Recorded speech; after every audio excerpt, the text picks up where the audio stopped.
네, 예고해드린 대로 두 번째 인터뷰는 대선 이후의 2차전이라고 할 만큼 뜨거워지고 있는 지방선거 중에서 대구 살펴보려고 합니다. 누가 더 대구를 잘 알고 대구 시민이 원하는 것을 할 수 있는지 보여드리겠다라고 말씀하신 분인데요. 바로 지난 28일 대구시장에 출사표를 던진 국민의힘 김재원 전 최고위원입니다. 전화 연결하겠습니다. 위원님 안녕하십니까? 네, 안녕하세요. 네, 종종 뉴스에서는 계속 대구시청에도 가시고 또 여러 행사장도 가시더라고요. 대구에 계속 계십니까? 네, 대구에 계속 머무르고 있습니다. 예, 어떻게 대구 지역에서 민심이라든지 직접 느끼시는 바는 어떠신가요? 일단 대구는 그동안에 오랜 기간 동안 우리 보수의 심장이라고 불릴 정도로 우리 당의 주요한 지지 기반이었는데요. 네. 그렇게 오랫동안 그 보수 정권의 산실이었지만 막상 그 대통령을 당선시키는 데는 큰 역할을 하고 나서도 지역의 개발이라든가 지역의 예산 배분 문제 또는 지역 발전 문제에서는 좀 소외되었다는 의식이 강하게 지금 내포되어 있습니다. 그동안 네. 그래서 지난 28년가량 1인당 지역 총생산이 전국 꼴찌를 면치 못하고 있거든요. 네. 그래서 이번에는 윤석열 그 대통령 후보를 당선시킨 이 대구가 좀 제대로 대접받고 제대로 인정받는 그런 계기가 되었으면 하는 생각이 강하게 지금 일어나고 있고요. 네. 앞으로도 윤석열 정부의 성공을 위해서는 대구 시민들이 크게 도움이 되리라고 생각합니다. 네, 윤석열 정부 탄생에 우리가 힘을 보탰는데 정작 경제라든지 여러 상황은 우리가 이렇게 힘들다라는 게 대구 민심이다 설명할 수 있겠는데요. 그렇게 상황을 보시기 때문에 지금 출사표 던지시는 의미도 남다를 것 같아요. 출마의 의미라든지 또 목적 다시 한번 얘기해 주시죠.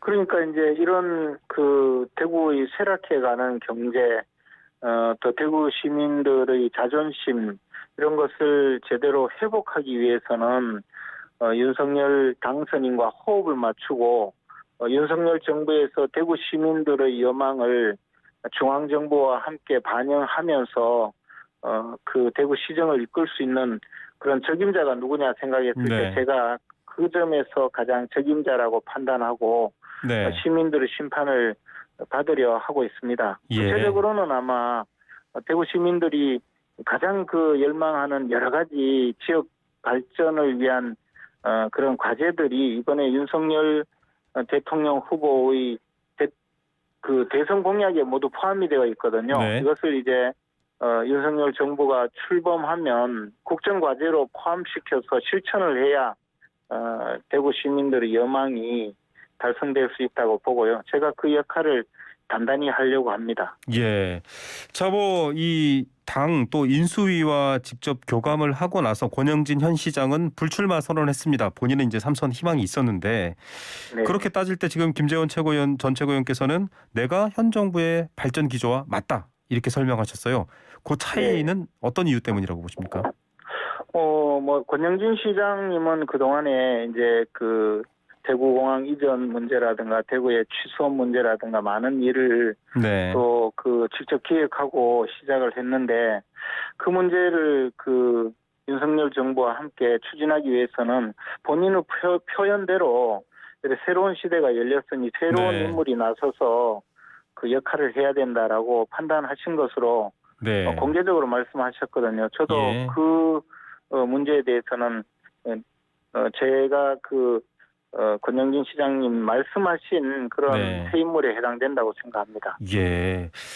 근데 또 만나러 뵈러 갔는데 또 못 만났지 않습니까? 그 사실도 좀 보도가 됐는데 그건 그냥 네. 시간 관계상일까요? 아니면 좀 불편한? 아니요, 이제 저는 이제 좀 약간의 권 시장께서 급작스럽게 그 불출마 선언을 한다고 하시길래 네. 혹시나 기회가 되면 좀 만나 뵙고 제 마음을 전하려고 했지만 또 권영진 시장님 생각에는 조금 불편한 마음이 불편한 상황이었기 때문에 만나지 네. 않는 것이 좋겠다고 판단하신 거고요. 저는 네. 당연히 그 판단에 동의하고 돌아왔었습니다. 알겠습니다. 자, 그 후에 이제 서대구 역사 네네. 공식에서 만났었는데요. 네. 곧 찾아뵙기로 그 약속을 하고 네. 예, 저 연락하겠다고 또 말씀하셨습니다. 네, 또 다시 얘기를 하셨군요. 자, 박근혜 전 대통령이 대구 사저로 내려가면서 사실 경기도가 대선 이후에 민주당의 여론 향배를 보는 아주 중요한 접전지라면 대구는 보수 여당의 민심을 볼 수 있는 향배를 볼 수 있는 곳이다. 이렇게도 얘기가 되고 있습니다. 혹시 저 최고위원께서는 박근혜 전 대통령 만나보셨습니까? 아니요, 아직 뵙지 못했는데요. 네네. 지금 박근혜 전 대통령님을 만나 뵈려고 네네. 청와대에서 이제 보좌했던 많은 분들이 네. 함께 이제 찾아뵈러 가자고 의견을 모으고 있는 중입니다. 그런데 아직 네. 연결이 제대로 되지 않아서 뵙지 못하고 있습니다. 사실은 특히 이제 그 비서실장과 수석비서관으로서 대통령을 보좌했던 분들은 네네. 그 중에서 이제 대통령님을 찾아뵈려는 서로 간의 의사를 서로 교환하고 있고요. 네. 조만간에 기회를 만들어서 찾아뵈려고 합니다. 예, 최종 후보가 정해질 때까지 이른바 박근혜 전 대통령의 어떤 정치적인 의견이나 또 방향 같은 것들이 중요한 영향을 미치지 않겠습니까? 그런 부분에 대해서도 자신 있으신가요? 이제 말씀하시는 것은 아마 유영아 변호사님께서 그렇죠. 네.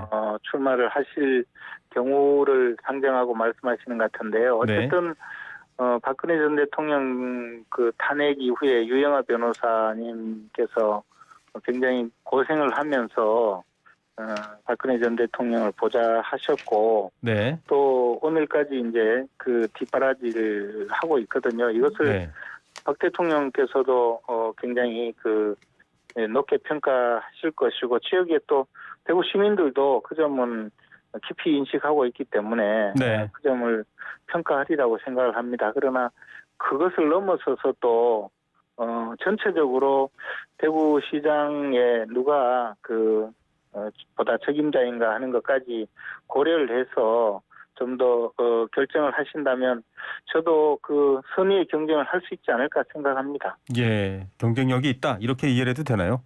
네, 그리고 이제 아무래도 박근혜 전 대통령의 생각이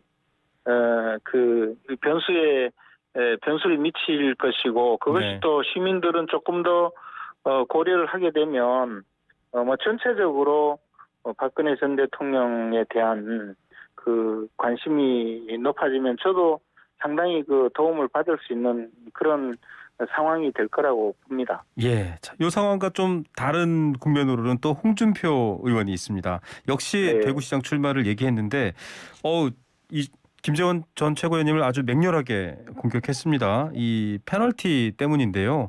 좀 불이익을 만드는데 관여를 했고, 이건 이해 당사자이기 때문에 굉장히 부적절했다, 무효다 이렇게까지 얘기를 하시거든요. 어떤 입장이십니까? 근데 이제 그것은 7명의 최고위원들이 회의 자료로 제출된 내용에 대해서 토론을 하고 표결을 한 것이거든요. 네. 그리고 그 점에 대해서 이미 또 당 공관위가 수정안을 제출해서 지금 최고위에서 논의가 되고 있기 때문에 이미 최고위원을 사퇴한 저로서는 더 이상 그 점에 대해서는 크게 거론할 필요가 없다고 생각합니다. 네. 최고위원일 때는 그래도 투표를 하셨지만 지금으로서는 그 논란에 대해서 답변하지 않겠다. 이런 입장이신데 그래도 좀 홍준표 의원에 대한 인지도라든가 여론의 흐름을 보면 굉장히 아직까지 주요하기 때문에 전략을 세워야 되실 것 같아요. 그렇죠. 홍준표 의원님께서는 지금도 높은 지지를 얻고 있기 때문에 그 점에 대해서는 저도 나름대로 방향을 정해서 선거에 임하고 있고요. 또 저를 우리 대구 시민들에게 알리기 위해서 여러 가지 노력을 하고 있습니다. 네, 알겠습니다. 그러나 어떤 쟁점이 되었다고 해서 그것을 가지고 불편함을 이야기하거나 또는 더 나아가서 공격을 하는 그런 것은 제가 지금까지 해온 방향과 맞지 않아서 그렇게 하지는 않을 것이고요. 오로지 이제 대구가 어떻게 해서 발전해야 되느냐, 대구의 미래가 무엇인가, 대구의 미래를 어디서 찾을 것인가, 네네. 그 점에 대해서만 주로 얘기를 하려고 합니다. 예, 알겠습니다. 자, 앞서 뭐 유영하 변호사 얘기 또 홍준표 의원 얘기도 다 하셨습니다만, 박 전 대통령의 의중도 중요하다라고 하셨지만 또 처음 시작하면서 윤석열 당선인의 의중도 중요하다 이 얘기를 했지 않습니까? 윤심과 네. 박심이 조금 미묘한 차이가 있거나 과거 이제 또 탄핵 정국의 어떤 여러 가지 인연들이 있기 때문에 조금 다를 수 있지 않냐 이렇게 보시는 분들도 있나 봐요. 어떻게 보십니까? 뭐 분명히 그럴 수가 있습니다. 그러나 이제 지금 우리가 생각할 때는 윤석열 정부가 출범을 하고 나면 대구 네. 발전을 위해서는 윤석열 정부와 호흡을 맞춰서 함께 일할 수 있는 시장 후보자가 당선되는 것이 중요하다라고 대구 시민들이 그렇게 인식을 하리라고 생각합니다. 그리고 네. 또 어제 불출마 선언한 권영진 대구시장도 자기 그 시장은 윤석열 대통령 당선인과 호흡을 맞추면서 함께 일할 수 있는 사람이 당선되어야 네네. 한다. 그렇죠. 그런 점을 대구 시민과 당원 동지 여러분들이 현명하게 판단할 것이다. 그렇게 또 직접 네. 그 기자회견문에서 밝혔는데요. 알겠습니다. 그것은 대구 시민들의 생각과 같을 거라고 보고요. 저는 네. 박근혜 전 대통령의 그 마음과 또 윤석열 당선인의 마음을 함께 얻을 수 있는 유일한 후보가 아닌가 생각합니다. 예, 두 분의 마음을 다 얻을 수 있는 후보다 이렇게 말씀하셨고요. 저희가 한번 지켜보겠습니다. 자, 네. 뭐 대구시장 선거가 가장 핵심이었지만 또 워낙 중앙 정치에 오래 계셨으니까요. 중앙 정치 얘기도 네. 여쭤볼게요. 지금 인수위부터 좀 지지세라든지 이런 동력이 떨어지지 않냐 이런 말도 나오고 있습니다. 좀 흐름이 하락세다. 또 문재인 대통령과 국정 운영에 관련된 여러 여론조사도 마찬가지 결과고요. 이 부분 원인 어떻게 판단하고 계십니까? 저는 뭐 여러 가지 원인이 있겠지만 그 중에서 이번 대통령 선거가 역대 최소의 그 격차로서 네. 최소의 그 득표 차로서 결정된 대선이고 또 그런 근소한 표 차이가 그 당선인에 대해서 낙선된 그 이재명 후보자의 지지자들이 좀 네. 반감을 가질 수밖에 없고 상실감도 가질 수밖에 없는 구조가 되었다고 생각합니다. 그래서 어떤 이슈가 나와도 대통령 당선인이 집권 초에 그 강하게 인기를 얻고 강한 지지도를 얻는 과정이 조금 네. 어려운 국면으로 시작을 하는 것 아닌가 생각을 합니다. 즉 지금 아직도 그 네. 대선의 그 어떤 후유증이 네. 계속되고 있어서 작은 차이라도 크게 그 얘기가 되고 반대자들은 자신들의 힘이 아직 남아 있다는 것을 보이기 위해서 네. 지속적으로 자신들의 강한 그 어떤 의지를 보이는 국면이 아닌가 생각합니다. 그래서 예. 윤석열 당선인은 새 정부와 출범과 함께 그렇게 높은 지지율을 안고 갈 수는 없는 상황이라고 보여지는데요. 예. 그것이 이제 아마 지금 현재 여론조사 결과에서도 네. 나타나는 것으로 생각됩니다. 맞습니다. 사실 대선 2차전과 같은 지방선거 관심도 말씀하신 맥락인데 지금 경기도지사 선거 같은 경우는 유승민 의원이 지금 여권, 이제 앞으로 여권이죠. 그 국민의힘에서 출사표를 던졌습니다. 그리고 또 김동연 새물결 대표를 비롯해서 여러 정치인들이 나서고 있는데 이게 지금 대선에 대한 2차전 혹은 평가의 성격이 있어서 굉장히 중요해 보이거든요. 어떻게 판단하고 계십니까? 그렇습니다. 그래서 이게 대선이 끝났는데 결국은 등장하고 있는 분들이 대선 주자들이 속속들이 네. 참전하는 현상이 나타나고 있거든요. 이것이 네. 이제 국민들로 하여금 일종의 진영 싸움이 계속되는 하나의 그 계기가 되는 것 아닌가 생각이 듭니다. 네. 그러다 보니까 윤석열 당선인이 추진하고 있는 여러 가지 과제들도 결국은 그 진영 싸움의 한복판으로 들어가게 되는 것이고요. 네. 이것이 이제 과거 그 인수위 시절 또는 대통령 당선인이 취임하기 직전에 누리는 높은 인기와 상당히 거리가 먼 현상을 지금 보여주고 있다고 생각합니다. 예, 취임하는 대통령에게 받는 관심을 가져가고 있는 이 지방선거 주자들의 모습도 지금 김재원 최고위원도 그 현장에 뛰고 계신데요. 저희가 한번 지켜보고 또 계속 모셔서 의견 들어보겠습니다. 오늘 말씀 감사드립니다. 네, 고맙습니다. 네, 대구시장에 출마한 국민의힘 김재원 전 최고위원이었습니다.